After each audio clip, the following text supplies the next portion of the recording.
What's up, true believers? It's Funkmaster V. I've been sick, and I'm back, and not only am I back, I'm better than ever, and I'm looking at Harpy's Curse, a game you should really, really look at.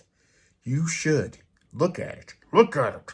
Don't divert your eyes. Look at the damn game! Hola, childs. It's time for Funkmaster V's Getting Hip with the Atari 7800, where Funkmaster V, musician, ghost hunter, hat flipper, pro wrestler, and comedian takes you on a tour of all things cool about the Atari 7800. Are you ready to get your groove on? Because it's about to get funky up in here.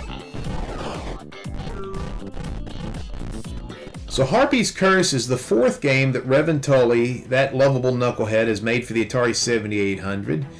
And interestingly enough, they've ported all those to the Atari VCS. So a lot of people have access to this game, and they should check it out because it's worthwhile. Now, what is a Harpy? I think a Harpy, and I'm not big into the Lord of the Rings, Game of Thrones stuff. I do watch that jive, but I do think Harpies are bird-like people who are normally very, very bad, or at least they're portrayed bad in the medieval town crier media. I know people who don't like pigeons in real life, and I think if they saw a Harpy, they would pee to pants. But this is a Harpy that we're on the side of. Maybe she's a good guy, maybe she's a rogue, a free thinker, a libertarian, and the powers that be are like, you're going to eat babies, you're going to attack mothers, and you're going to stick things up men's buttholes. And she's like, screw you, I do what I want. And because of her obstinance, they put her in this labyrinth, and she's cursed, and she's trying to get out. Now, a labyrinth, I've learned this because I did the Georgia labyrinth. I went down there and did that. A labyrinth is different than a maze. A maze is meant to confuse. There's tons of dead ends. That's not the case in this game. This is one giant world. This game is a labyrinth. A labyrinth is sort of like a maze, but it's not really there to confuse you. There's not a lot of dead ends. There's not a lot of false circles. It's kind of set up like a path for you to just kind of mosey through with your thoughts and maybe kill a dragon or two. And this game is a labyrinth, not a maze. Everything, including the boss at the end of the game, is located in this particular area that you see. So what is this game? It's a Metroidvania. If you don't know what that is, it's basically a platform adventurer where you level up your weaponry or your attacks. You collect keys and you try to get access to rooms you didn't have before. And everything is on this one single world, and it's pretty big. In fact, probably the worst things about this game is when you first turn the thing on. It seems very overwhelming, and you have no idea where to go. Plus, Revontuli made this Joust conflated with a Metroidvania game. And Joust is flap, flap, flap, flap, flap with the button.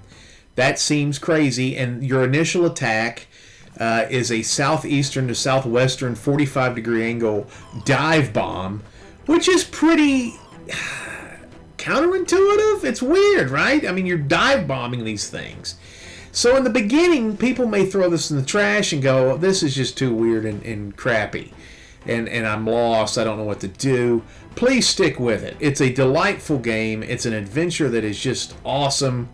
And it's great to ingest, and there's nothing like it in the 7800 and I dare say 2600 library, and really probably the VCS library too.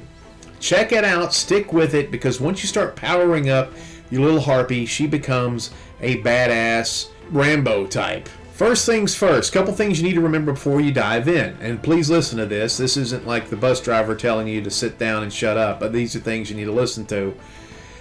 First thing, every 7800 game you play on your VCS, you need to go to the input selection, and you need to change whatever button is assigned to resetting the game. And for mine, it is L3. It's what's known as L3 in modern video games, and that basically means the left joystick, when you push it in, that resets the game. And normally when you're in a situation where you're like, oh shit, and you just kind of try to move out of the way of something, you push the thing in and bada boom, bada bing, you've reset the game.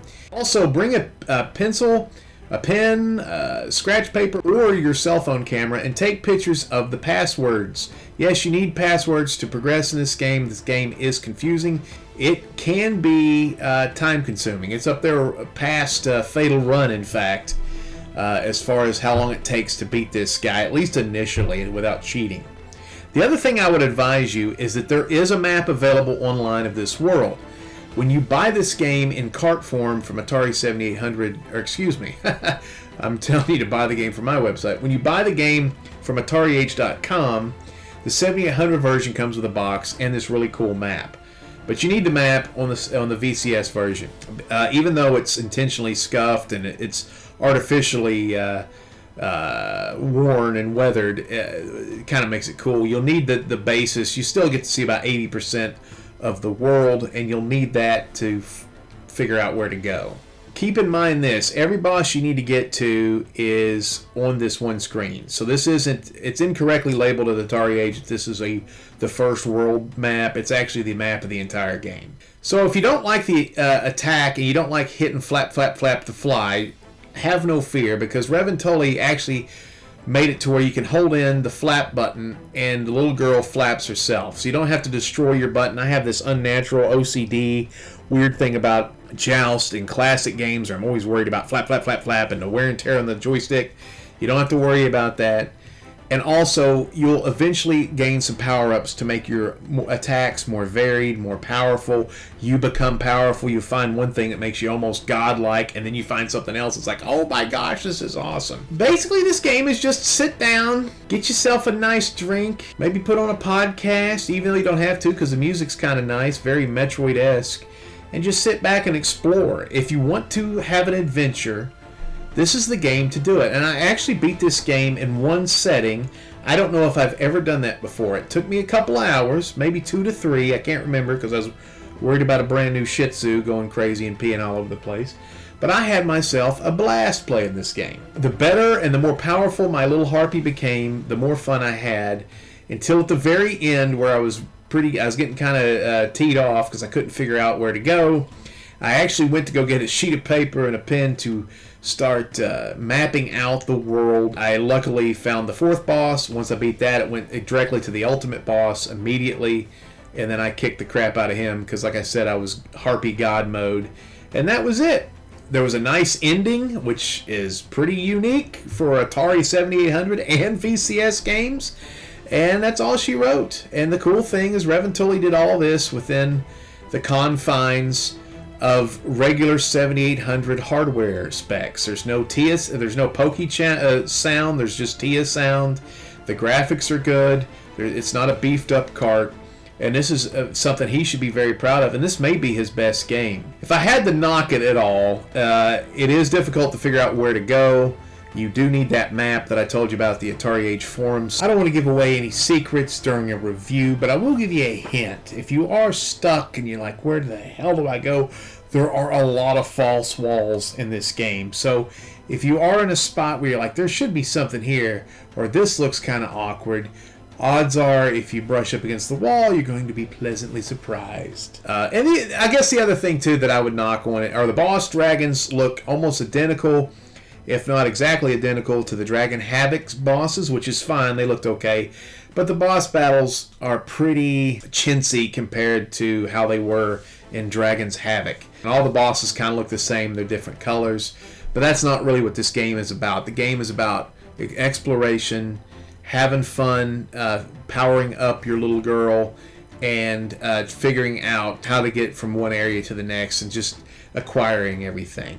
It's really a joy to play if you're in the mood for that. And it's actually given me confidence to go try to tackle Metroid and Castlevania, which I never beat as a child because I had an Atari, not a Nintendo. And those of you who had a Nintendo, shame on you. Alright, so let's grade this guy. Graphically, the game is really impressive if you consider it's not a beefed up cartridge like Ricky and Vicky. It doesn't look as good as EXO, perhaps, but it's still pretty solid, and I love the animation of her walking around like a little bird because she's a harpy. She kind of bops her head like a little pigeon does. I kind of dig that. The enemies are the same as other Dragon Trilogy Revontuli adventures. The sound is TIA sound, and there's only one song, but it's really spooky, and it's very Metroid-esque, and I like it. and the sound is great. And this may be with Froggy, which is the port of Frogger on the 7800, the best TIA sound game in the entire library. I'm not kidding. Once you get past the weirdness of flapping, the joust mechanics of the hero and the dive bomb attacks, this game is smooth. In fact, you get to a point where you don't even really bother with the bad guys. You just zip past them trying to find out where you need to go next. This game is a backtracking game. You will backtrack just like Metroid. That irritates some people. So you'll have to contend with monsters 2 or 3 or 4 times depending on how lost you are. Value is not terrific. The VCS for $8.99 is fantastic. I think the box game on Atari Age is around $50 to $60. Still not terrible because you get the box art's the best box art probably I've seen in years for the 7800, and you get like a cool little map. But overall, the value's not great. I did beat it in one setting, up to 3 hours. I don't know, maybe 3.5, something like that, maybe 2.5. I was out of my mind today. I was sick yesterday, and I'm kind of just like out of my mind. You can probably tell by this review. I'm insane. But it's very original, conflating joust mechanics and a Metroidvania. Hats off to Revontuli. This may be my favorite game he's done. You've done a great job, man. Keep up the good work. You should be proud of yourself. And if you're an Atari fan, this is definitely recommended. And it's rated fairly highly in the Atari VCS universe.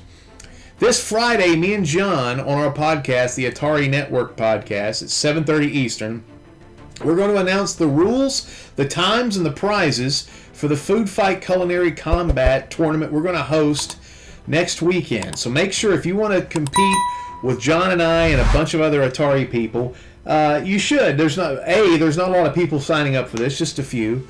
But if you do really want to play, and we do have some really cool prizes, controllers, games, autographed DVDs, that type of thing, you should sign up, and we should have a good time and figure out how, just have some fun. So Friday, check us out, 7:30 on this channel. Please like and subscribe and hit the notification button so when we go live, you'll know that we're there. And also, man, and participate in the chat. It's a lot of fun. We have a lot of fun talking Atari, and we have a lot of good information. And when John and I are wrong about something, there's normally somebody who corrects us. So if you're curious about Atari, it's one of the best places to go is our podcast every other weekend, every other Friday at 7:30. Also, we have paranormal television shows, which I host, and we're doing a retrospective about a professional wrestling television show that was a disaster. These things are all interesting, but these things also jack up my algorithm. Also, we make horror movies and comedy, full-length feature films, which are available all over the internet. So yeah, you guys have to manually come to my channel and like my stuff because YouTube is so confused with my channel and the algorithm's busted. It doesn't know what to do. So I need you guys to physically help me out as much as possible. Thanks for everything. God bless you. Be good. Believe in the funk. And watch out for your nuts.